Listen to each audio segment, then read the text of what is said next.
오늘 전해드릴 사연은 68살 어머니가 며느리에게 당한 충격적인 배신에 관한 이야기인데요. 듣고 계시는 분들께 큰 교훈이 될 것 같아요. 과연 어머니에게 어떤 일이 벌어졌을까요? 지금 시작합니다. 구독과 좋아요 버튼 꼭 한번 눌러주세요. 영상 제작에 큰 힘이 됩니다. 안녕하세요. 저는 68살의 김순자라고 합니다. 오늘 제가 겪은 일을 말씀드리고 싶어서 이렇게 사연을 보내게 되었어요. 저의 하루는 언제나 새벽 5시에 시작됩니다. 알람 시계가 울리기도 전에 눈을 뜨는 건 오래된 습관이 되어버렸죠. 무릎이 시큰거렸지만 일어나야 했습니다. 시장으로 가야 하거든요. 어둠 속에서 옷을 갈아입으며 거울에 비친 제 모습을 보았어요.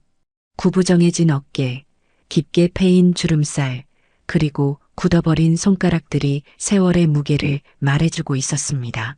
한숨이 절로 나왔지만 금세 털어냈어요. 오늘도 해야 할 일이 많으니까요. 손수레를 끌고 골목을 나서는데 가로등 불빛이 아스팔트에 길게 그림자를 만들고 있었어요. 바퀴가 돌아가는 소리만 적막한 새벽을 깨뜨리며 울렸습니다. 발걸음마다 무릎에서 뚝뚝 소리가 나는 게 신경 쓰였지만 멈출 수는 없었어요. 가족을 위해서라면 이 정도는 견딜 수 있으니까요. 시장에 도착하니 벌써 몇몇 상인들이 준비를 하고 계시더라고요. 김치를 담그려고 배추를 사러 왔는데 단골 아주머니가 반갑게 인사를 해주셨어요. 좋은 배추 골라주세요. 김치 담그려고요. 네, 순자 씨. 이거 어때요? 속이 꽉 차고 싱싱해요. 손끝으로 배추를 만져보니 정말 좋은 것 같았어요. 굳은 살이 박인 제 손가락으로도 그 신선함이 느껴졌거든요. 무거운 짐을 손수레에 하나씩 실으면서 마음 한편으로는 뿌듯함이 밀려왔습니다. 이런 작은 일상들이 제겐 소중한 의미였거든요. 집으로 돌아오는 길에 아침 해가 떠오르기 시작했어요. 하늘이 연분홍빛으로 물들면서 세상이 조금씩 깨어나고 있었습니다. 새들도 지저귀기 시작했고요. 이런 풍경을 보면서 걸으니 힘든 것도 잠시 잊게 되더라고요. 집에 도착해서 문을 열고 들어가니 따뜻한 기운이 반겨주었어요. 아들 준호와 며느리 서영이가 있어서 집안이 생기 있게 느껴졌거든요. 아직 손주는 없지만 언젠가는 아이들 웃음소리로 가득 찰 날이 오겠죠. 부엌에서 아침 준비를 하면서 마음이 평온했습니다. 된장찌개 끓는 냄새, 밥 짓는 소리, 그리고 가족들이 일어나는 기척들이 어우러져서 정겨운 아침 풍경을 만들어내고 있었어요. 이런 게 바로 제가 지키고 싶은 소소한 행복이었습니다. 식탁에 둘러앉아 함께 밥을 먹을 때가 가장 기뻤어요. 아들이 맛있다고 말해줄 때, 며느리가 웃으며 반찬을 칭찬해줄 때, 그런 순간들이 제 하루의 전부였거든요. 비록 가끔 며느리의 표정이 차가울 때도 있었지만, 그래도 우리는 가족이니까요. 설거지를 하면서 창밖을 바라보니 이웃집 강아지가 꼬리를 흔들며 뛰어다니고 있었어요. 평범한 일상의 한 장면이었지만 마음이 따뜻해졌습니다. 이런 작은 것들에서 위안을 찾는 게 제 나이가 되면 당연한 일인가 봐요.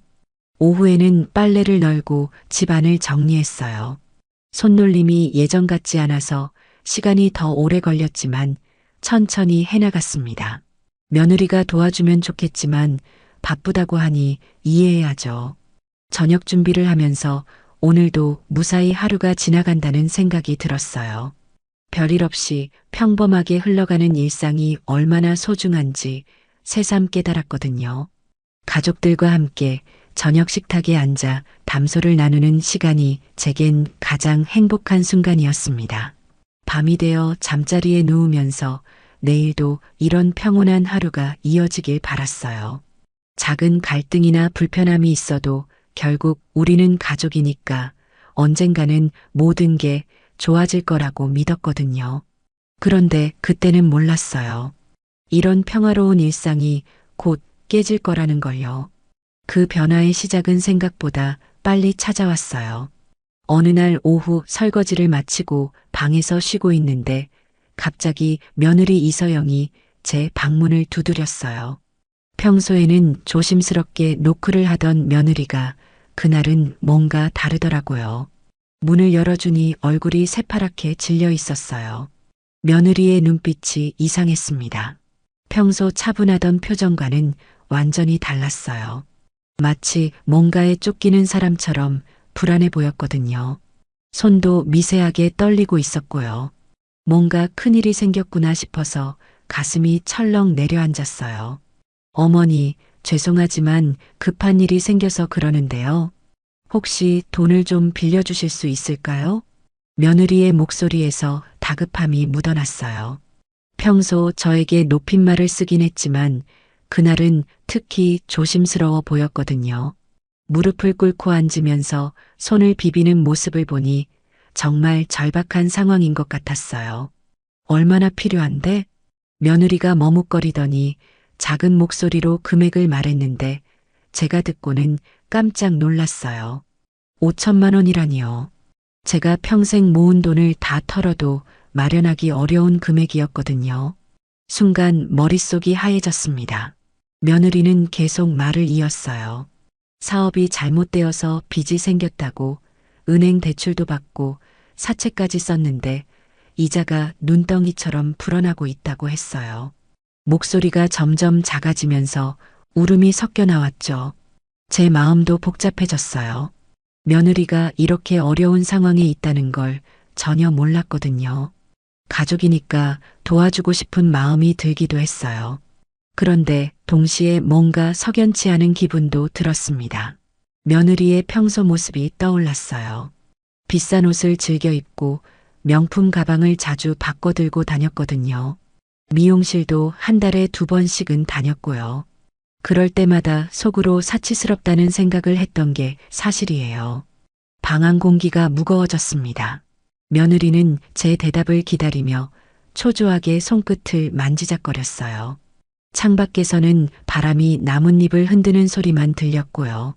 시간이 멈춘 것 같았어요. 마음속으로는 갈등이 일어났습니다. 가족을 도와야 한다는 마음과 너무 큰 금액에 대한 부담감이 충돌하고 있었거든요. 제가 그 돈을 주면 당장 생활비도 문제가 될 것 같았어요. 며느리의 눈에서 눈물이 글썽이는 걸 보니 마음이 아팠어요. 그래도 현실적으로 생각해 보니 무리였습니다. 제가 평생 절약해서 모은 돈을 한순간에 내어줄 수는 없었어요. 서영아, 미안한데 그렇게 큰 돈은 나도 어렵다. 그리고 평소에 지출이 너무 많은 거 아니니? 소비부터 줄여야 하는 거 아니야? 제가 조심스럽게 말하자 며느리의 표정이 순식간에 변했어요. 그까지 애원하던 눈빛이 차갑게 식어버렸거든요. 입술을 꽉 다물더니 고개를 돌려버렸어요. 그 순간 방 안 온도가 몇 도는 떨어진 것 같았습니다. 며느리가 자리에서 일어서는 모습이 평소와 달랐어요. 움직임 하나하나에 불만이 드러나 있었거든요. 문을 나가면서 발소리도 평소보다 훨씬 무거웠고요. 닫히는 문소리가 집 전체에 울려 퍼졌습니다. 혼자 남은 방에서 한숨을 내쉬었어요. 제가 잘못한 걸까요? 가족인데 도와주지 못한 제가 매정한 걸까요? 마음이 무거워졌습니다. 그런데 동시에 뭔가 찜찜한 기분도 들었어요. 창밖을 바라보니 구름이 몰려오고 있었어요. 하늘이 점점 어두워지면서 집안도 음침해지고 있었습니다. 마치 앞으로 일어날 일들을 예고하는 것 같았어요. 저녁 준비를 하면서도 마음이 불편했습니다.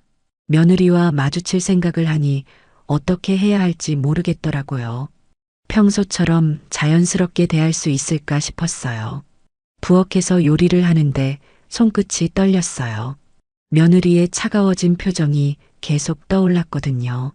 이런 일로 가족관계가 틀어지면 어쩌나 하는 걱정이 밀려왔습니다. 그날부터 집안 분위기가 미묘하게 변하기 시작했어요. 처음에는 작은 변화였지만 점점 뚜렷해지더라고요. 저녁 무렵이 되자 아들 박준호가 거실에서 소파에 앉아 있는 저에게 조심스럽게 다가왔어요. 평소 같으면 밝은 표정으로 인사를 했을 텐데 그날은 표정이 무척 무겁더라고요. 뭔가 말하고 싶어 하는 듯한 눈빛이었지만 선뜻 입을 열지는 못하고 있었어요. 아들이 제 옆에 앉으면서 한숨을 내쉬는 소리가 들렸습니다. 42살이 된 아들이지만 이런 모습을 보니 어린 시절 뭔가 잘못했을 때의 표정과 똑같더라고요. 가슴 한편이 먹먹해졌어요. 엄마, 서영이가 말했는데 많이 힘든 상황인 것 같아. 아들의 목소리에서 고민이 묻어났어요.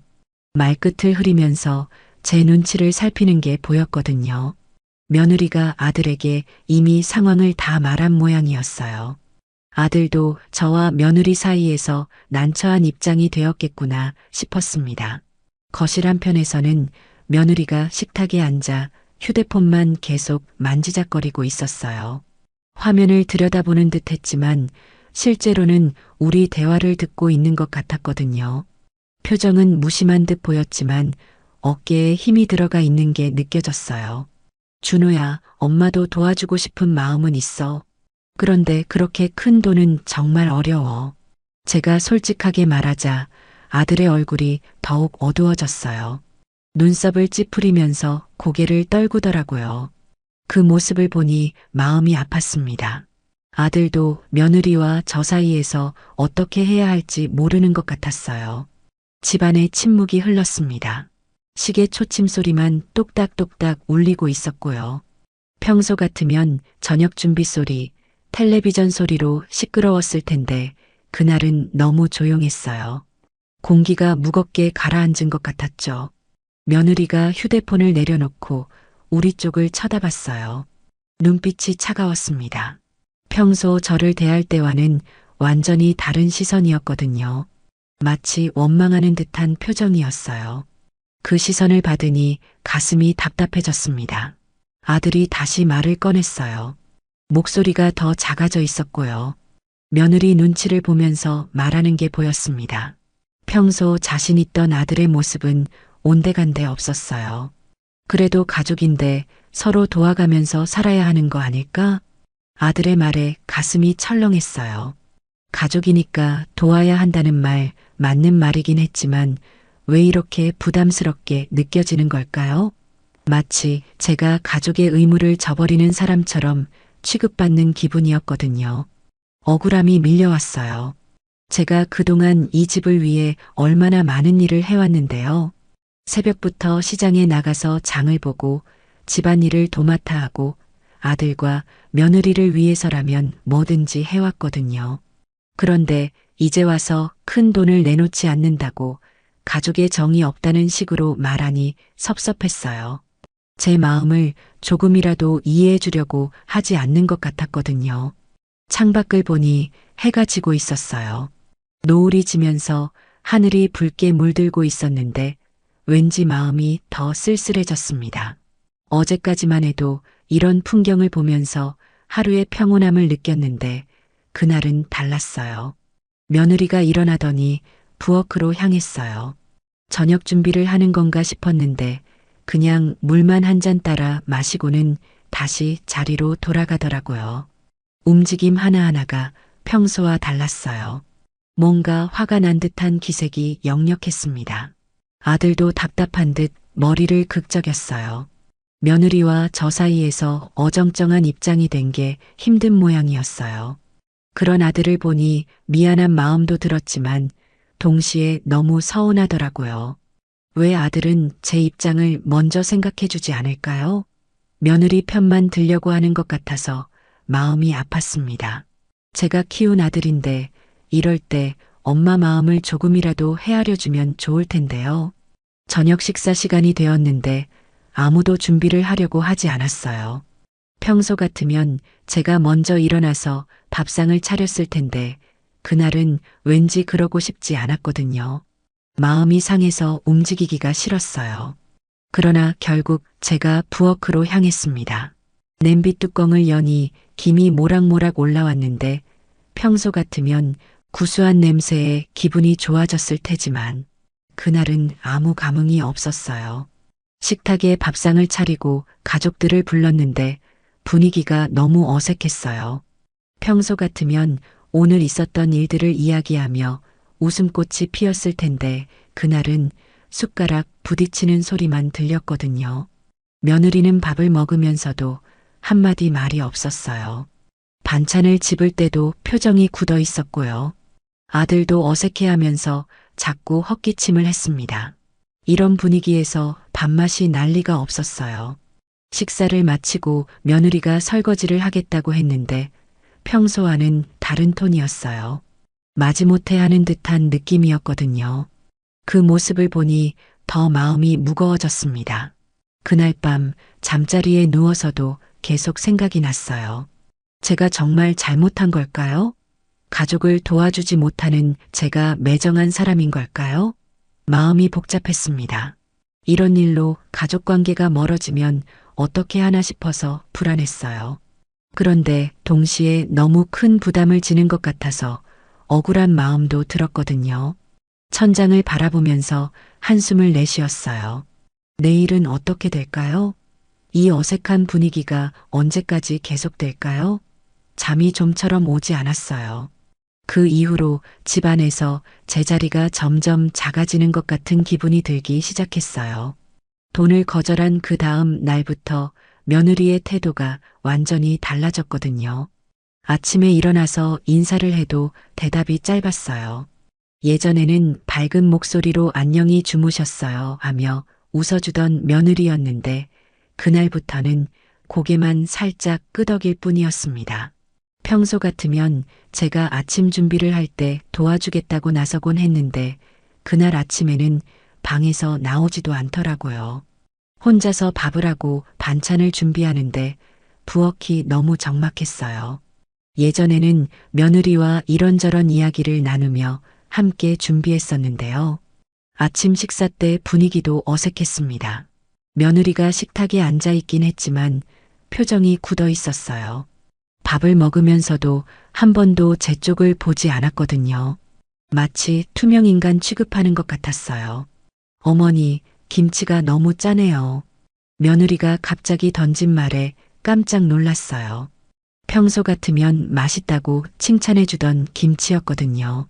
그것도 예전에는 부드럽게 말했을 텐데 그날은 날카로운 톤이었어요. 마치 시비를 거는 것 같았습니다. 아들도 그 말을 들었지만 아무 반응이 없었어요. 평소 같으면 엄마가 담근 김치가 얼마나 맛있는지 말해주곤 했는데 그날은 그냥 조용히 밥만 먹고 있더라고요. 그 모습을 보니 더 서운했습니다. 설거지를 하려고 하는데 며느리가 먼저 일어나서 그릇들을 들고 부엌으로 갔어요. 도와주겠다고 했더니 냉랭한 목소리로 대답했습니다. 괜찮아요. 혼자 할게요. 평소 같으면 함께 하자고 했을 텐데 그날은 완전히 거절당했어요. 며느리의 등 뒤에서 물 흐르는 소리와 그릇 부딪히는 소리만 들렸는데 왠지 그 소리들마저 차갑게 들리더라고요. 설거지하는 모습을 멀리서 지켜봤는데 움직임 하나하나에 불만이 묻어 있었어요. 그릇을 씻을 때도 평소보다 거칠게 다뤘고요. 마치 화풀이를 하는 것 같았습니다. 그날부터 집안일의 무게가 점점 제 어깨로만 쏠리기 시작했어요. 평소 같으면 며느리가 자연스럽게 나누어 해주던 일들을 혼자 해야 했거든요. 빨래를 널 때도 청소를 할 때도 혼자였어요. 빨래를 널면서 창밖을 바라보니 하늘이 잿빛으로 흐려져 있었어요. 구름이 두껍게 끼어서 햇살 하나 비치지 않는 날이었거든요. 그 날씨가 제 기분과 너무 닮아 있어서 한숨이 나왔습니다. 며느리와 마주칠 때마다 시선이 불편했어요. 예전에는 따뜻한 눈빛으로 바라봐주던 며느리였는데 그때부터는 눈길이 차갑게 식어 있었거든요. 마치 원수를 보는 것 같은 시선이었어요. 점심을 준비할 때도 마찬가지였습니다. 며느리가 부엌에 들어와서 물을 마시는데 저와 눈이 마주쳤어요. 그런데 며느리가 고개를 돌려버리더라고요. 그 순간 가슴이 서늘해졌습니다. 아들에게 이런 상황을 말해볼까 했는데 아들도 뭔가 어색한 분위기를 눈치챘는지 집에서도 말수가 줄어들었어요. 평소 같으면 재미있는 이야기도 해주고 집 안 분위기를 밝게 만들어주곤 했는데요. 저녁 시간이 되어도 분위기는 마찬가지였어요. 식탁에 둘러앉아 있지만 대화가 없었거든요. 숟가락 소리, 젓가락 소리만 덩그러니 울릴 뿐이었어요. 텔레비전을 틀어놔도 소용없었어요. 모두들 화면만 보고 있을 뿐 함께 보는 즐거움은 사라져버렸거든요. 같은 공간에 있으면서도 각자 따로 있는 것 같았어요. 며느리가 휴대폰을 만지작거리는 시간이 늘어났어요. 평소보다 훨씬 오래 들여다보고 있었거든요. 가끔 누군가와 메시지를 주고받는 것 같았는데 그럴 때마다 표정이 더 굳어지곤 했어요. 밤에 잠자리에 들기 전에 우연히 며느리와 복도에서 마주쳤는데 며느리가 저를 보더니 한숨을 크게 쉬었어요. 그리고는 방으로 들어가면서 문을 평소보다 세게 닫더라고요. 그 소리가 집 전체에 울려 퍼졌습니다. 마음이 점점 무거워졌어요. 이런 식으로 가족 관계가 틀어지는 게 맞나 싶었거든요. 돈 때문에 이렇게까지 되어야 하나 하는 생각이 들었어요. 억울하기도 하고 서럽기도 했습니다. 그래도 가족이니까 참아야겠다고 생각했어요. 시간이 지나면 언젠가는 좋아질 거라고 믿고 싶었거든요. 며느리도 화가 풀리면 예전처럼 다정하게 대해줄 거라고요. 하지만 날이 갈수록 상황은 더 나빠지기만 했어요. 며느리의 태도는 점점 더 차가워졌고 아들도 저와 며느리 사이에서 어정쩡한 입장이 되어버렸거든요. 집안의 웃음소리가 사라진 지 벌써 며칠이 지났어요. 예전에는 그렇게 따뜻했던 우리 집이 이제는 얼음장 같았습니다. 이런 분위기 속에서 하루하루를 보내는 게 점점 힘들어지고 있었어요.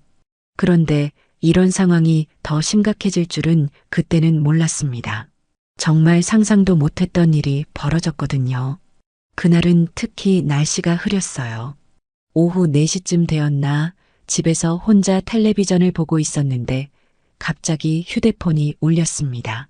화면을 보니 모르는 번호였어요. 평소 같으면 받지 않았을 텐데 그날은 왠지 받아야 할 것 같은 기분이 들어서 통화 버튼을 눌렀거든요. 전화를 받자마자 남자의 다급한 목소리가 들려왔어요. 숨을 헐떡거리면서 말하는 게 뭔가 급한 상황인 것 같아 보였습니다. 배경에서는 사람들이 웅성거리는 소리와 기계음 같은 게 들렸어요. 어머니, 준호 씨 어머니시죠? 큰일 났어요. 그 순간 가슴이 철렁 내려앉았어요. 진짜 아들과 관련된 일인 것 같았거든요. 손이 벌벌 떨리기 시작했어요. 뭔가 끔찍한 일이 일어났구나 싶어서 다리에 힘이 풀렸습니다. 준호 씨가 교통사고를 당하셨어요. 지금 응급실에서 수술 중인데 생명이 위험한 상태입니다. 그 말을 듣는 순간 눈앞이 캄캄해졌어요. 귀에서 윙윙거리는 소리가 나면서 온 세상이 돌아가는 것 같았거든요. 소파에 앉아있던 몸이 한쪽으로 기울어지면서 팔걸이를 꽉 잡았어요. 머릿속이 하얘지면서 아무 생각도 할 수 없었습니다. 아들이 사고를 당했다니요. 그것도 생명이 위험하다니요. 입술이 바짝바짝 말라가면서 목소리가 나오지 않았어요. 전화기 너머로 계속 급박한 목소리가 들려왔어요. 의사가 말하기를 지금 당장 큰 수술을 해야 하는데 수술비가 없으면 못한다고 하더라는 거예요. 얼마나 필요하냐고 떨리는 목소리로 물어봤더니 5천만 원이라고 하더라고요. 5천만 원이라는 숫자가 머릿속에서 맴돌았어요. 엄청난 금액이었지만 그 순간에는 돈이 문제가 아니었거든요. 아들의 생명이 달린 일인데 돈을 아끼고 있을 수는 없었어요. 손이 너무 떨려서 제대로 말을 할 수가 없었어요. 어떻게 해야 하는지 물어봤더니 바로 계좌로 입금을 해달라고 하더라고요. 계좌번호를 불러주는데 종이와 펜을 찾느라 방 안을 비틀거리며 돌아다녔습니다. 서랍을 뒤져서 펜을 찾았는데 손이 너무 떨려서 글씨가 제대로 써지지 않았어요. 계좌번호를 받아 적으면서 몇 번이나 다시 확인했거든요. 실수라도 하면 어쩌나 싶어서요. 시간이 없다고 계속 재촉하는 목소리에 더욱 다급해졌어요. 아들이 지금 수술실에서 생사의 갈림길에 있는데 제가 빨리 움직이지 않으면 어떻게 되나 싶었거든요. 가슴이 미친 듯이 뛰었습니다. 서랍에서 통장과 도장을 챙겼어요. 평소 같으면 차근차근 준비했을 텐데 그날은 정신이 하나도 없었어요. 옷도 제대로 갖춰 입지 못하고 그냥 가디건만 걸쳤어요. 현관문을 나서는데 다리가 후들후들 떨렸어요. 계단을 내려가면서도 난간을 꽉 잡고 있어야 했거든요. 한 발 한 발 내디딜 때마다 아들 생각만 났어요. 얼마나 아플까, 얼마나 무서울까 하는 생각에 눈물이 났습니다. 은행까지 가는 길이 이렇게 멀게 느껴진 적이 없었어요. 평소 같으면 10분이면 도착할 거리인데 그날은 1시간처럼 느껴졌거든요. 발걸음을 재촉해도 몸이 말을 듣지 않았어요. 길을 걸으면서도 계속 전화가 왔어요. 수술이 시작되었는데 중간에 멈출 수도 있다고 빨리 입금을 해달라고 재촉하더라고요. 그 목소리를 들을 때마다 가슴이 터질 것 같았어요. 은행에 도착해서 창구에 앉았는데 직원분이 큰 금액이라며 용도를 물어보시더라고요. 아들이 사고를 당해서 응급수술비라고 말했더니 안타까워하시면서 빨리 처리해 주셨어요. 송금 버튼을 누르는 순간까지도 손이 떨렸어요. 제가 평생 모은 돈이 한순간에 사라지는 거였지만 아들을 살릴 수 있다면 아무것도 아깝지 않았거든요. 통장 잔고가 훅 줄어드는 걸 보니 허탈하기도 했지만 아들을 구했다는 안도감이 더 컸어요. 송금을 마치고 나서 전화를 걸었더니 잘 받았다고 하면서 이제 수술을 계속 진행할 수 있다고 하더라고요. 그 말을 듣고 나서야 조금 숨을 쉴 수 있었어요. 집으로 돌아오는 길에 몸에 힘이 빠졌어요. 긴장이 풀리니까 갑자기 다리가 휘청거렸거든요. 벤치에 잠시 앉아서 숨을 고르면서 아들이 무사하기만을 간절히 기도했어요. 집에 도착해서도 마음이 계속 불안했어요. 수술이 잘 될까, 아들이 깨어날까 하는 걱정에 가만히 있을 수가 없었거든요. 방안을 이리저리 서성이며 시간을 보냈습니다. 돈을 보낸 후에도 마음이 계속 불안했거든요. 아들이 정말 괜찮을까 하는 걱정이 커져만 갔어요. 집에 돌아와서 소파에 앉아 있는데 온몸이 떨렸습니다. 긴장이 풀리면서 오히려 더 무서워진 것 같았어요. 아들의 얼굴이 자꾸 떠올랐거든요. 혹시 정말 큰 부상을 당한 건 아닐까? 지금 수술실에서 얼마나 고생하고 있을까 하는 생각들이 머릿속을 맴돌았어요. 며느리에게 연락을 해봐야겠다는 생각이 들었어요. 며느리도 이 상황을 알고 있을 텐데 혼자서만 걱정하고 있을 수는 없었거든요. 함께 병원에 가거나 적어도 서로 의지하면서 이 어려운 시간을 보내야 할 것 같았어요. 손이 아직도 떨리는 상태에서 며느리 번호를 눌렀습니다. 신호음이 울리는 동안 가슴이 쿵쾅쿵쾅 뛰었어요. 빨리 받아달라고 속으로 간절히 바랐거든요. 며느리가 전화를 받았는데 목소리가 어딘지 어수선했어요. 배경에서는 사람들이 많은 곳 같은 소음이 들렸고요. 차 소리도 나고 누군가 말하는 소리도 들렸거든요. 아마 병원에 있는 것 같았어요. 서영아, 너도 연락 받았지? 준호가 어떻게 된 거야? 며느리의 대답을 들어보니 며느리도 똑같은 연락을 받았다고 하더라고요. 병원으로 급히 가는 중이라고 했어요. 목소리에 당황한 기색이 역력해 보였어요. 평소 차분하던 며느리가 이렇게 흔들리는 모습을 보니 상황이 정말 심각하구나 싶었어요. 며느리도 저와 마찬가지로 수술비 이야기를 들었다고 했어요. 그런데 며느리는 그렇게 큰 돈을 구할 방법이 없어서 어떻게 해야 할지 모르겠다고 하더라고요. 그 말을 듣고 제가 이미 송금을 마쳤다고 말했어요. 그러자 며느리는 안도하는 목소리로 어머니가 아니었으면 어떻게 될 뻔했냐며 고맙다고 말했죠. 그 말을 들으니 며느리도 아들을 걱정하는 마음은 저와 같구나 싶어서 조금 위안이 되었어요. 전화를 끊고 나서 조금 마음이 진정되었습니다. 혼자가 아니라는 생각이 들어서 든든했어요. 며느리가 병원에 가 있으니 아들 곁에 가족이 있다는 것만으로도 안심이 되었거든요. 그런데 시간이 지날수록 다른 걱정들이 밀려왔어요. 제가 병원에 가봐야 하는 건 아닐까 하는 생각이 들었거든요. 아들이 이렇게 큰 수술을 받는데 엄마가 곁에 없으면 안 되는 거 아닐까요? 가방을 들었다가 내려놨다가 하며 계속 망설였어요. 며느리가 이미 병원에 가 있으니 제가 굳이 가지 않아도 될 것 같기도 하고, 그래도 엄마로서 아들 곁에 있어야 할 것 같기도 하고요. 휴대폰을 손에 쥐었다가 테이블 위에 놨다가 하면서 계속 갈등했어요. 병원에 전화를 걸어볼까 하다가도 방해가 될 것 같아서 참았거든요.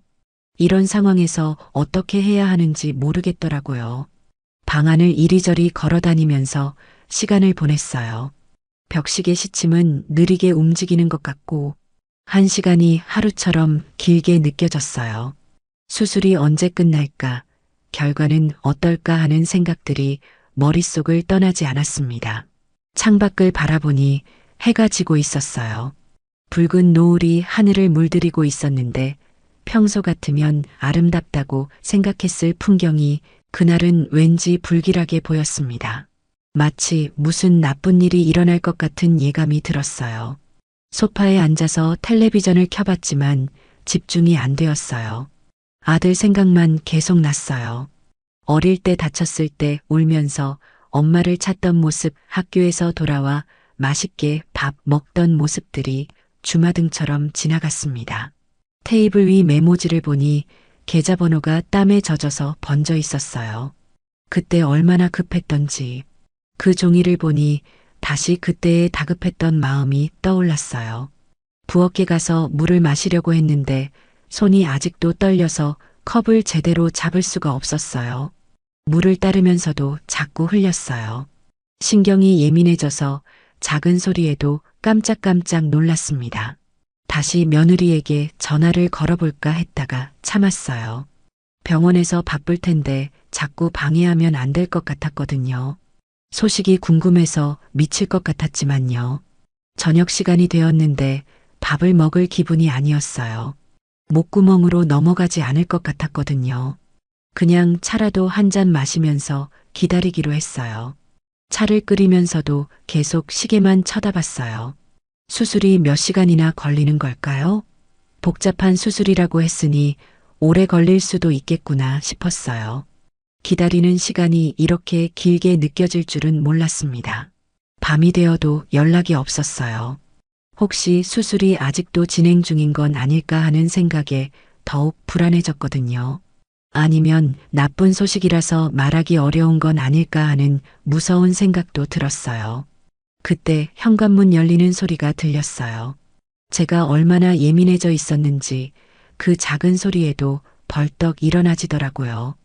혹시 며느리가 돌아온 건가 싶어서 거실로 나갔는데 깜짝 놀랐어요. 아들 준호가 평소와 똑같은 모습으로 현관에 서 있었거든요. 양복을 말끔히 입고 서류 가방을 들고 얼굴에는 아무런 상처도 없이 말이에요. 순간 제가 잘못 본 건가 싶어서 눈을 비비고 다시 봤어요.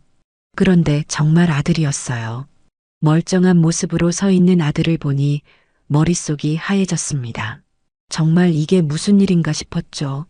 엄마, 저 왔어요. 오늘 회식이 있어서 늦었어요. 아들이 평상시와 똑같은 목소리로 인사를 했어요. 걸음걸이도 거뜬했고 표정도 밝았거든요. 교통사고를 당해서 응급수술을 받고 있다던 사람의 모습이 아니었어요. 그 순간 다리에 힘이 빠져서 벽에 기대야 했어요. 몇 시간 전에 들었던 그 절박한 전화가 무엇이었을까요? 아들이 지금 생사의 갈림길에서 수술을 받고 있다고 했는데 멀쩡히 서 있잖아요. 가슴이 쿵쾅거렸어요. 기쁨과 당황스러움이 한꺼번에 밀려왔거든요. 아들이 무사해서 다행이지만 그럼 제가 보낸 그 돈은 어떻게 된 걸까요? 5천만 원을 그냥 날린 건가요? 아들이 제 얼굴을 보더니 이상하다는 듯 물어봤어요. 왜 그렇게 놀란 표정을 짓고 있냐고요. 제가 떨리는 목소리로 상황을 설명했어요. 몇 시간 전에 전화가 와서 아들이 교통사고를 당했다고, 지금 수술 중이라고 했다고요. 아들이 깜짝 놀라면서 자기는 하루 종일 회사에 있었다고 했어요. 저녁에 동료들과 회식을 하고 지금 막 돌아온 거라고요. 교통사고는커녕 다친 곳도 없다고 하면서 팔다리를 보여줬어요. 그제야 깨달았어요. 제가 완전히 속은 거라는 걸요. 그 급박했던 전화, 수술비가 필요하다던 말, 모든 게 거짓말이었던 거예요. 허탈함과 분노가 동시에 밀려왔습니다. 소파에 주저앉으면서 한숨이 나왔어요. 제가 평생 모은 돈이 한순간에 사라진 거였거든요. 그것도 가짜 전화 한 통 때문에요. 어떻게 이럴 수가 있을까요? 아들도 상황을 이해하고는 얼굴이 새파래졌어요. 어떻게 그런 일이 일어날 수 있냐면서 화를 내더라고요. 보이스피싱이라는 걸 들어봤지만 설마 우리 집에까지 그런 일이 일어날 줄은 몰랐다면서요. 그런데 그때 또 현관문이 열렸어요. 며느리가 들어왔는데 얼굴이 창백했어요. 숨을 헐떡이면서 들어오는 모습이 뭔가 급히 뛰어온 것 같았거든요. 손에는 가방을 꽉 쥐고 있었고요. 어머니, 준호 어떻게 됐어요? 병원에 갔는데 그런 환자는 없다고 하더라고요. 며느리의 말을 듣고 더욱 확실해졌어요. 정말 사기였구나 싶었거든요. 며느리도 저와 똑같이 속았다는 걸 알 수 있었어요. 며느리의 당황한 표정을 보니 이 상황이 얼마나 황당한지 새삼 깨달았습니다. 며느리가 말하기를 자기도 똑같은 전화를 받고 급히 병원으로 갔는데 그런 이름의 환자는 없다고 하더라는 거예요. 혹시나 해서 여러 병원을 다 알아봤지만 어디에도 아들이 입원한 곳은 없었다고 했어요. 우리 모두가 한자리에 앉아서 상황을 정리해 봤어요. 같은 시간대에 비슷한 내용의 전화를 받았고 모두 아들의 교통사고라는 동일한 내용이었거든요. 정교하게 계획된 사기라는 걸 알 수 있었어요. 그런데 저는 뭔가 이상한 기분이 들었어요. 분명 사기를 당한 건 확실한데 어떻게 우리 집 전화번호를 알고 아들 이름까지 정확히 알았을까요? 그리고 며느리와 저에게 동시에 전화가 온 것도 우연치고는 너무 교묘했어요. 밤이 깊어져도 잠이 오지 않았어요. 침대에 누워서도 계속 생각이나 미쳐버린 것만 같았어요. 5천만 원이라는 큰 돈을 잃은 것도 충격이었지만 더 충격인 건 제가 너무 쉽게 속았다는 거였어요. 아들이 무사한 게 가장 다행이긴 했지만 억울한 마음이 컸어요. 선량한 사람들의 가족을 사랑하는 마음을 이용해서 돈을 빼앗아 가다니요. 어떻게 그런 나쁜 일을 할 수 있을까요?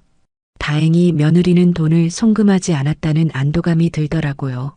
그동안 서로 어색했던 것도 이런 일을 계기로 다시 가까워질 수 있을 것 같았어요. 함께 어려운 일을 겪으면 더 끈끈해지는 법이니까요. 천장을 바라보면서 내일은 어떻게 해야 할지 생각했어요. 경찰서에 가서 신고를 하고 그 돈을 되찾을 방법이 있는지 알아봐야겠다고 생각했습니다. 다음 날 아침 일찍 경찰서로 향했습니다. 밤새 잠을 못 이뤄서 눈이 부어 있었어요. 거울을 보니 완전히 늙어 보이더라고요. 하룻밤 사이에 몇 살은 더 늙은 것 같았습니다. 그래도 이런 일을 당하고만 있을 수는 없었어요. 경찰서 건물 앞에 서니 다리가 떨렸어요. 이런 곳에 와본 적이 거의 없어서 어떻게 해야 할지 모르겠더라고요. 입구에서 한참을 망설이다가 용기를 내서 들어갔습니다. 민원실에서 상황을 설명했더니 수사과로 안내해 주더라고요. 복도를 걸어가면서도 가슴이 두근거렸어요. 이런 일이 정말 해결될 수 있을까 하는 불안감이 컸거든요. 수사과에서 만난 담당 형사는 최영민이라는 분이었어요. 40 중반쯤 되어 보이는 형사님이 친절하게 접해주시더라고요. 이런 사건을 많이 다뤄봤는지 차근차근 설명해 달라고 하시면서 메모를 하셨어요. 어머니, 천천히 말씀해 주세요. 언제 전화가 왔는지, 어떤 내용이었는지 자세히 들려주시면 됩니다. 제가 어제 있었던 일을 처음부터 끝까지 설명했어요. 너무 떨려서 목소리도 제대로 나오지 않았는데. 그래도 형사님이 끝까지 들어주셨어요. 중간중간 질문도 하시면서 세부 사항들을 확인하셨고요. 송금했던 통장과 계좌번호가 적힌 메모지를 건네드렸어요. 형사님이 그걸 보시더니 전형적인 보이스피싱 수법이라고 하시더라고요. 최근에 이런 사건들이 많이 발생하고 있다면서 안타까워하셨어요. 휴대폰 통화 내역도 필요하다고 해서 같이 통신사에 가서 자료를 뽑았어요. 제가 이렇게 큰 사기를 당했다는 게 아직도 믿어지지 않았어요. 며칠 후에 연락이 왔어요. 수사를 진행하면서 몇 가지 발견한 사실들이 있다고 하시더라고요. 경찰서로 다시 와달라고 해서 불안한 마음으로 갔습니다. 형사님이 설명해 주시는 내용을 들으니 놀라웠어요. 범인들이 대포폰이라는 걸 사용했다고 하시더라고요. 여러 번 우회된 신호를 하나씩 추적해 가면서 수사를 했다는 거예요. 컴퓨터 화면을 보여주시면서 통신 기록들을 설명해 주셨는데 저는 하나도 이해할 수 없었어요. 복잡한 숫자들과 기호들만 가득했거든요. 그래도 형사님이 열심히 수사해 주신다는 걸 알 수 있어서 고마웠어요. 며칠 더 지난 후에 또 연락이 왔어요. 이번에는 목소리 톤이 좀 달랐어요. 심각한 표정으로 저를 맞이하시더라고요. 뭔가 중요한 발견이 있었나 보다 싶었죠. 사무실에 앉아서 형사님 말씀을 들었는데 충격적인 내용이었어요. 수사를 진행하면서 예상 밖의 결과가 나왔다고 하시더라고요. 처음에는 일반적인 보이스피싱으로 생각했는데 추적 결과가 좀 이상하다는 거예요. 대포폰 신호를 계속 추적해 봤더니 생각보다 가까운 곳에서 발신된 흔적들이 발견됐다고 하셨어요. 멀리 있는 조직적인 사기단이 아니라 주변에서 이루어진 것 같다는 거였어요. 가슴이 불안해지기 시작했어요. 주변에서 이루어진 일이라면 혹시 아는 사람의 진일 수도 있다는 뜻일 수도 있으니까요. 그런 생각을 하니 더욱 무서워졌어요. 형사님이 조심스럽게 말씀하시더라고요. 송금된 돈의 행방을 추적해 봤는데 최종적으로 들어간 계좌가 있다고 하시면서요. 그런데 그 계좌 명의가 너무 의외의 인물이라서 확인이 필요하다고 하셨어요. 어머니, 혹시 이서영이라는 분을 아시나요? 그 말을 듣는 순간 머릿속이 하얘졌어요. 서영이는 제 며느리 이름이었으니까요. 왜 갑자기 며느리 이름이 나오는 걸까요? 설마 며느리와 관련이 있다는 건 아니겠죠? 목소리가 떨리면서 며느리라고 대답했어요. 형사님 표정이 더욱 심각해지더라고요. 송금된 5천만 원이 최종적으로 며느리 명의 계좌로 입금되었다고 하시는 거예요. 순간 귀가 먹먹해지면서 아무 소리도 들리지 않았어요. 형사님이 뭔가 계속 말씀하고 계시는 것 같았는데 한마디도 이해할 수 없었습니다. 제가 보낸 돈이 며느리 계좌로 들어갔다니요? 의자에 앉아 있는데 몸이 한쪽으로 기울어지는 것 같았어요. 형사님이 깜짝 놀라서 괜찮냐고 물어보시더라고요. 형사님께서 떠다 주신 물을 마시고 나서 조금 정신이 돌아왔어요. 형사님이 다시 설명해 주셨는데 이번에는 또렷하게 들렸어요. 분명히 며느리 명의 계좌로 돈이 들어갔다는 거였어요. 하지만 이게 며느리가 직접 관여한 건지는 더 수사해 봐야 안다고 하셨어요. 계좌가 도용되었을 가능성도 있고 아니면 정말로 가족이 연루된 사건일 수도 있다고 하시더라고요. 가족이 연루되었을 가능성이라는 말을 들으니 온몸에 소름이 돋았어요. 설마 제가 가장 믿었던 가족이 저를 속였다는 건 아니겠죠? 그럴 리 없어요. 분명 오해일 거예요. 형사님이 며느리를 한번 만나봐야겠다고 하셨습니다. 상황을 정확히 파악하기 위해서는 당사자의 말을 들어봐야 한다고 하시면서요. 전혀 관련 없는 일일 수도 있으니 너무 걱정하지 말라고 위로해 주셨어요. 집으로 돌아오는 길에 머릿속이 복잡했어요. 며느리가 정말 이 일과 관련이 있는 걸까요? 아니면 단순히 계좌가 도용된 것일까요? 믿고 싶지 않았지만 의심의 씨앗이 마음속에 자라나기 시작했어요. 며칠 후 평범한 오후였는데 갑자기 집 앞에 검은 승용차 2대가 멈춰 섰어요. 창문으로 내다보니 정장을 입은 사람들이 몇 명 내리더라고요. 뭔가 심상치 않은 분위기였어요. 가슴이 두근거리기 시작했어요. 혹시 또 무슨 일이 생긴 건 아닐까 싶었죠. 초인종이 울렸어요. 문을 열어보니 며칠 전에 만났던 형사님이 서 계시더라고요. 심각하고 무거운 표정으로 말이에요. 뒤에는 다른 형사분들도 몇 명 더 서 계셨어요. 손에는 서류 같은 걸 들고 계셨고요. 제가 왜 이렇게 많은 분들이 오셨냐고 물어봤더니 영장을 집행하러 왔다고 하시더라고요. 영장이라니요? 무슨 영장이요? 그 순간 온몸이 얼어붙는 것 같았어요. 영장이라는 말을 들으니 뭔가 큰일이 벌어진 것 같았거든요. 다리가 후들후들 떨렸어요. 형사님들이 집 안으로 들어오시더라고요. 거실로 안내했는데 분위기가 너무 무거웠어요. 훈훈한 기운이 있던 우리 집이 갑자기 차가운 공간으로 변한 것 같았습니다. 그때 며느리가 부엌에서 나왔어요. 형사분들을 보더니 얼굴이 새파래지면서 얼어붙더라고요. 입술이 파르르 떨리는 게 보였어요. 꼭 죄 지은 사람이 경찰에게 들킨 표정이었죠. 며느리 이서영 씨죠? 사기죄로 체포합니다. 형사님이 차분한 목소리로 말씀하시는 순간 제 머릿속이 하얘졌어요. 며느리를 체포한다니요, 사기죄라니요. 이게 무슨 일인가 싶어서 현실감이 없었어요.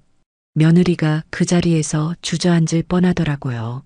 벽에 기대면서 고개를 흔들었어요. 아니라고, 자기는 모른다고 계속 말했어요. 목소리도 떨리고 있었죠. 형사님이 수갑을 꺼내시는 걸 보니 가슴이 찢어질 것 같았어요. 우리 며느리 손에 차가운 수갑이 채워지다니요. 이런 일이 정말 현실인가 싶었어요. 딸각 하는 소리와 함께 며느리 손목에 수갑이 채워졌어요. 그 소리가 이상하게 크게 들리더라고요. 마치 제 심장이 부서지는 소리 같았어요. 며느리가 울기 시작했어요. 그런데 더 충격적인 일이 벌어졌어요. 또 다른 형사님이 아들 박준호 씨도 함께 가야 한다고 하시는 거예요. 아들도 이 사건에 연루되어 있다면서요. 아들은 회사에서 돌아오자마자 집 앞에서 바로 붙잡혔어요. 현관문을 열고 들어오다가 형사분들과 마주친 거였거든요. 아들의 얼굴도 순식간에 하얘졌어요. 아들도 수갑을 채우려고 하시는데 저는 도무지 견딜 수가 없었어요. 어떻게 제 아들과 며느리가 범죄자가 될 수 있어요? 이런 일이 우리 집에서 일어나다니요. 꿈을 꾸는 것 같았어요. 아들은 아무 말도 하지 않았어요. 고개만 푹 숙이고 있을 뿐이었거든요. 저와 눈을 마주치려고 하지도 않았어요. 그 모습을 보니 더욱 절망스러웠습니다. 형사님들이 2사람을 데리고 나가시는데 다리에 힘이 풀려서 쓰러질 뻔했어요. 소파에 겨우 앉았는데도 온몸이 떨려왔습니다. 이런 일이 정말 현실인지 믿을 수가 없었어요. 며느리는 끌려나가면서 원망스러운 눈빛으로 저를 쳐다보며 나갔어요. 마치 제가 신고해서 이렇게 된 것처럼 보는 것 같았죠. 그 시선을 받으니 가슴이 더욱 아팠어요. 현관문이 닫히고 발걸음 소리가 멀어져 가는 게 들렸어요. 그리고 곧 차 시동 거는 소리, 사이렌 소리가 울렸습니다. 그 소리가 온 동네에 울려 퍼지면서 이웃들이 하나둘씩 나오기 시작했어요. 창문으로 내다보니 이웃 아주머니들이 모여서 수군거리는 소리도 들렸어요. 뭔 일이야? 저 집에서 무슨 일이 났나?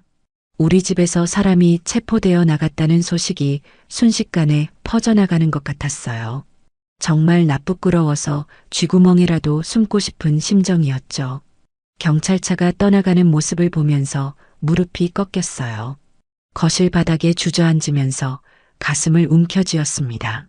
숨을 쉬기가 힘들었어요. 이런 고통이 있을 줄 몰랐어요. 눈물이 뜨겁게 흘러내리고 한번 나오기 시작하니 멈추지가 않았어요. 목이 메어서 소리도 제대로 나지 않았어요.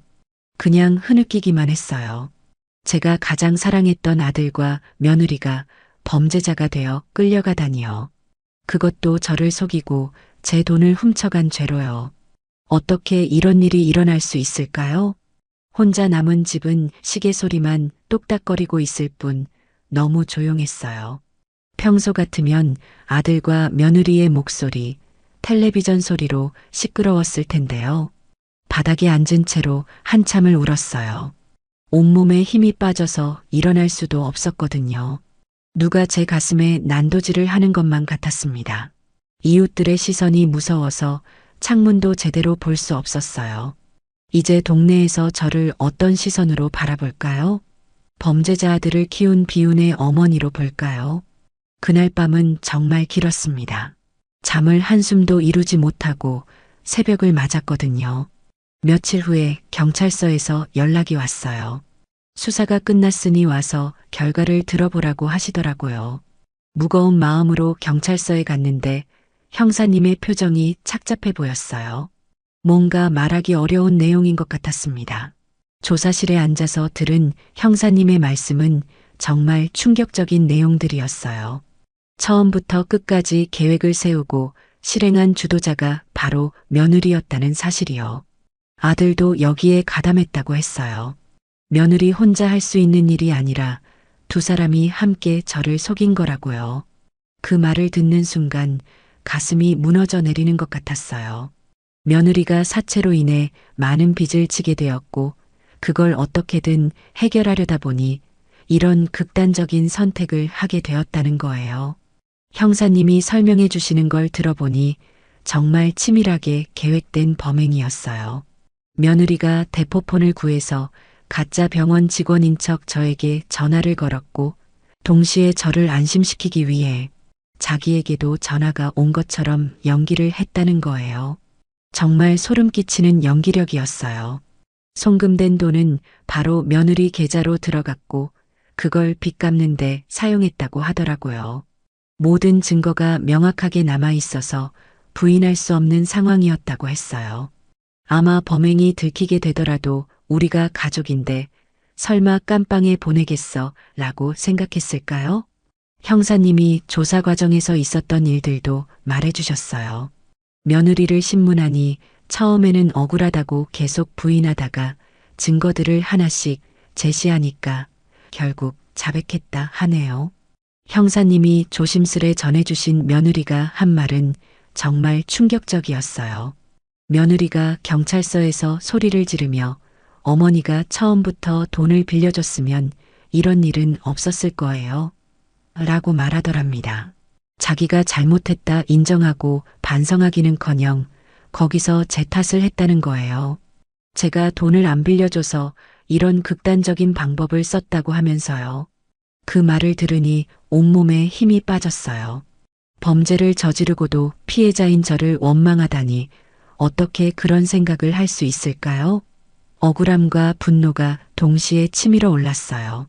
아들은 어땠냐고 물어봤더니 형사님이 한숨을 쉬시더라고요. 처음부터 끝까지 고개만 숙이고 한마디도 하지 않았다고 했어요. 변명도 사과도 없이 그냥 침묵만 지켰다는 거예요. 최소한 미안하다는 말이라도 했으면 좋았을 텐데 아들의 그런 모습을 상상하니 더욱 서러웠어요. 자기를 키워준 엄마에 대한 미안함이나 죄책감이 조금도 없었을까요? 형사님이 보여주신 서류들을 보니 통화 시간, 송금 내역, 계좌 추적 결과까지 모든 과정이 상세하게 기록되어 있었어요. 이렇게 증거가 확실한데도 처음에는 부인했다니 더욱 화가 나더라고요. 가장 충격적인 건 이 모든 일이 제가 돈을 거절한 바로 다음 날부터 계획되었다는 사실이었어요. 며느리가 제 거절에 분노해서 복수하듯이 이 계획을 세웠다는 거예요. 대포폰을 구하고 가짜 시나리오를 만들고 연기 연습까지 했다고 하더라고요. 그동안 제 앞에서는 아무렇지 않은 척 했으면서 며칠 동안 치밀하게 준비해서 저를 속인 거였어요. 형사님 말씀을 들으면서 계속 눈물이 흘렀습니다. 제가 그렇게 사랑했던 가족들이 저를 이렇게 배신했다는 게 믿어지지 않았어요. 어떻게 가족이 가족에게 이런 일을 할 수 있을까요? 집으로 돌아오는 길, 온 세상이 무너진 것 같은 기분에 버스에 앉아서도 계속 울었어요. 다른 승객들이 쳐다봤지만 차마 신경 쓸 겨를이 없었습니다. 동네에 도착하니 이웃들의 시선이 느껴졌어요. 이미 소문이 다 퍼진 것 같았어요. 고개를 들고 걸을 수가 없어서 바닥만 보면서 집으로 향했습니다. 집에 들어가니 더욱 적막했어요. 아직도 아들과 며느리가 돌아올 것 같은 착각이 들었지만 이제는 영영 돌아오지 않을 거라는 현실을 받아들여야 했습니다. 소파에 앉아서 하늘을 원망했어요. 왜 하필 저에게 이런 일이 일어났을까요? 제가 뭘 잘못했기에 이런 고통을 받아야 하는 걸까요? 분노와 슬픔이 뒤섞여서 가슴이 미어질 것 같았어요. 그렇게 폐인처럼 죄인처럼 지내던 며칠 후에 법원에서 연락이 와서 재판 날짜가 정해졌다는 소식을 듣게 되었어요. 피해자니까 증인으로 출석해야 한다는 말을 듣고 다리가 후들거렸죠. 아들과 며느리를 법정에서 다시 봐야 한다는 생각에 도저히 잠을 이룰 수가 없었습니다. 재판 당일 법원 건물 앞에 서니 숨이 턱 막혔어요. 높고 웅장한 건물이 저를 압도하는 것 같았어요. 계단을 올라가는 발걸음이 무겁기만 했어요. 이런 곳에 와본 적이 없어서 어디로 가야 할지도 몰랐어요. 문을 열고 들어가면 제 아들과 며느리가 죄인 신분으로 앉아 있을 거라는 생각에 가슴이 아파 법정 입구에서 한참을 망설였어요. 용기를 내서 문을 열고 들어갔습니다. 법정 안은 생각보다 조용하고 엄숙했어요. 높은 천장과 어두운 나무 색깔의 인테리어가 무거운 분위기를 만들고 있었습니다. 사람들이 웅성거리는 소리만 낮게 들렸어요. 피고인석을 보니 수갑은 채우지 않았지만 초라한 모습의 아들과 며느리가 앉아 있었어요. 며느리는 고개를 푹 숙이고 있었고 아들은 멍하니 앞만 바라보고 있었어요. 방청석에 앉으니 가슴이 미어졌어요. 제가 키운 아들이 저기 피고인석에 앉아 있다니 어떻게 이런 일이 현실이 될 수 있는지 믿어지지 않았어요. 판사님이 들어오시니 모든 사람이 일어났고 법정 전체가 숙연해지면서 긴장감이 높아졌습니다. 드디어 재판이 시작되는구나 생각하니 심장이 빨리 뛰더라고요. 검사님이 일어나서 공소사실을 읽기 시작하셨어요. 목소리가 법정 전체에 울려 퍼지면서 모든 사람의 시선이 집중되었습니다. 피고인들은 피해자인 시모 친모를 상대로 허위 사실을 유포하여 5천만 원을 편취한 혐의로 기소되었습니다. 그 말을 듣는 순간 머릿속이 하얘졌어요. 친모를 속이고 돈을 빼앗았다는 말이 법정에서 공식적으로 선언되니 더욱 참혹하게 느껴졌거든요. 눈물이 주르륵 흘러내렸어요. 방청석에 앉은 사람들이 작게 탄식하는 소리가 들렸어요. 아마 이렇게 가족을 속여서 돈을 빼앗는 끔찍한 사건을 처음 듣는 사람들이 많았을 거라는 생각이 들었죠. 며느리를 보니 고개를 더욱 깊이 숙이고 있었어요. 어깨가 작게 떨리는 것 같아 보였어요. 아마 울고 있는 것 같았어요. 하지만 지금 와서 후회해봐야 무슨 소용이 있을까요? 검사님이 어떻게 계획을 세웠는지, 어떤 방법으로 저를 속였는지, 돈을 어디에 사용했는지까지 상세하게 계속 사건의 경위를 설명하셨어요. 아들 쪽 변호사님이 일어나서 변론을 시작하셨습니다. 피고인들이 경제적 어려움에 처해서 어쩔 수 없이 저지른 일이라고 하면서 선처를 호소하셨지만 그 말들이 제게는 전혀 위로가 되지 않았습니다. 경제적 어려움이 가족을 속이고 돈을 빼앗을 이유가 될 수 있나요? 다른 방법은 정말 없었을까요? 변호사님 말을 들으면서도 더욱 화가 났습니다. 이제 제가 나설 차례였습니다. 증인으로 불려나가서 증언을 해야 했어요. 증인석에 앉으니 법정 안의 모든 사람들이 저를 바라보고 있었죠. 떨리는 목소리로 그날 있었던 일들을 차근차근 설명했습니다. 전화를 받았을 때의 충격, 은행으로 달려가던 마음, 아들이 무사히 돌아왔을 때의 당황스러움까지 모든 걸 눈물을 참아가며 차분히 말했어요.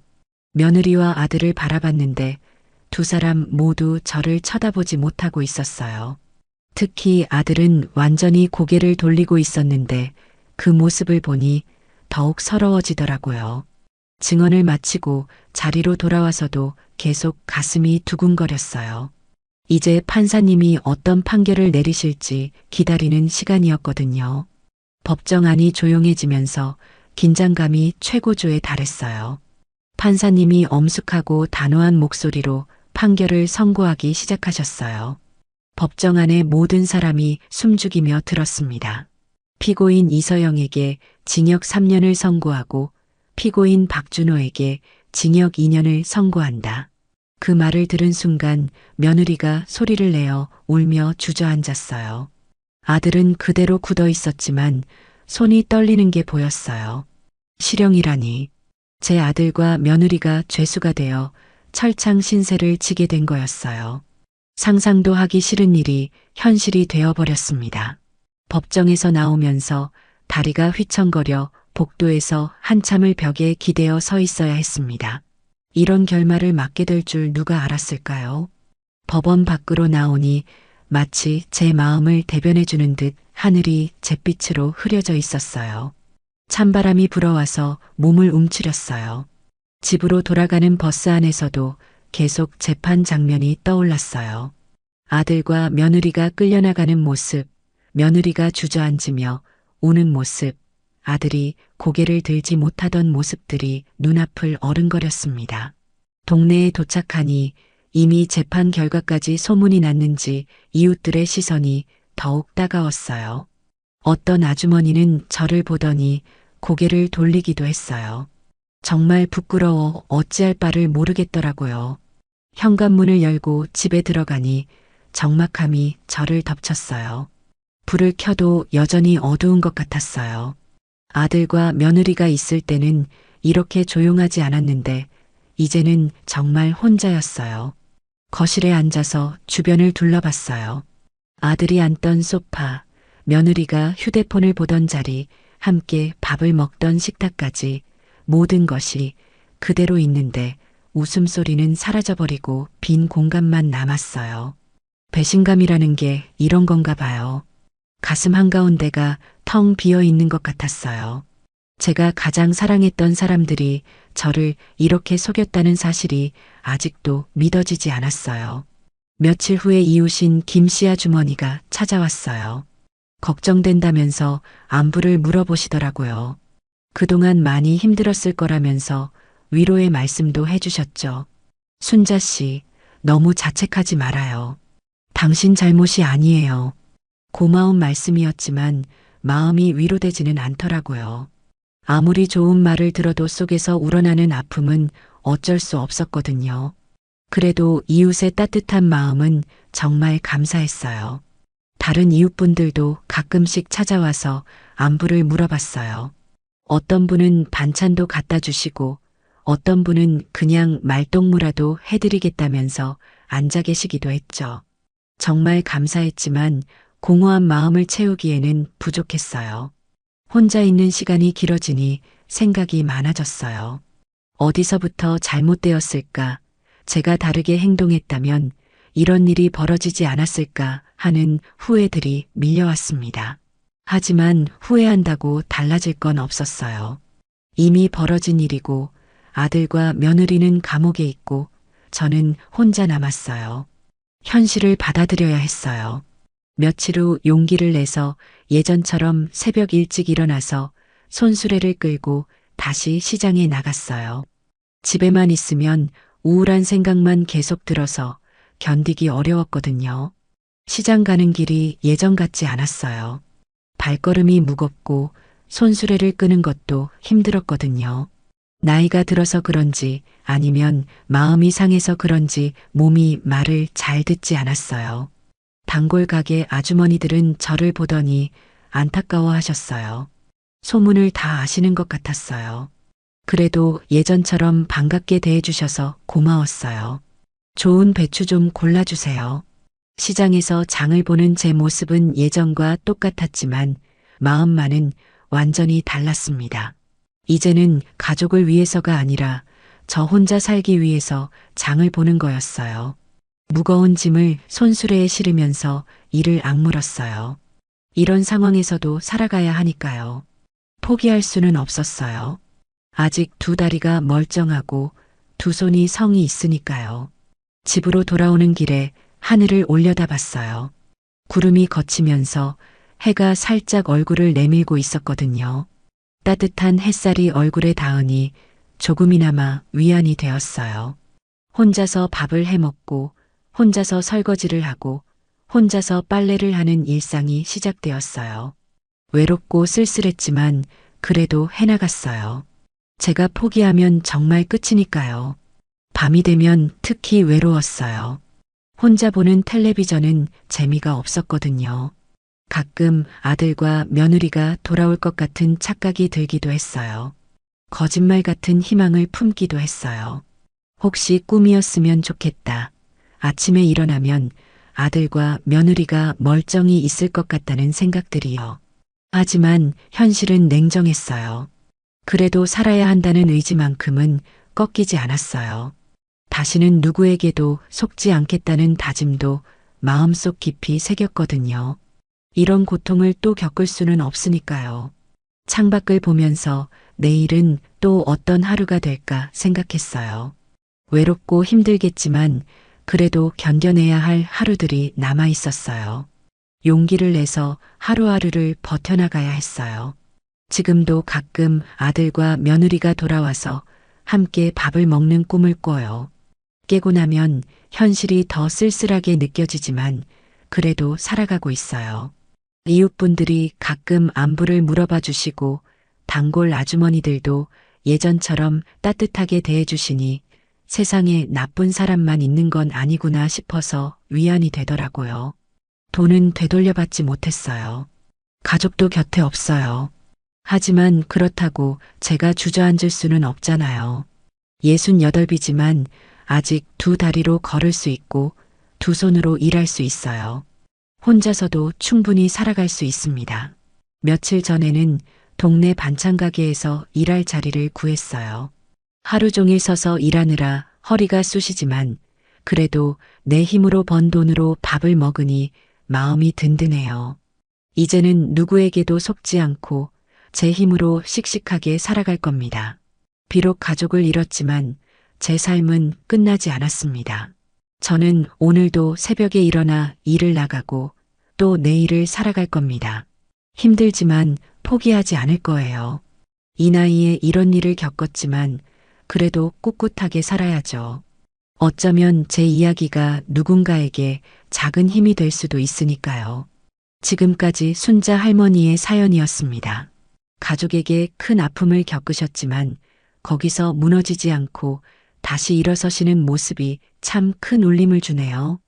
돈은 되찾지 못했지만 그보다 더 소중한 걸 지켜내셨습니다. 바로 스스로 살아가겠다는 의지, 그리고 다시는 속지 않겠다는 굳은 다짐 말이죠. 우리 모두 인생에서 예상치 못한 어려움을 겪을 수 있습니다.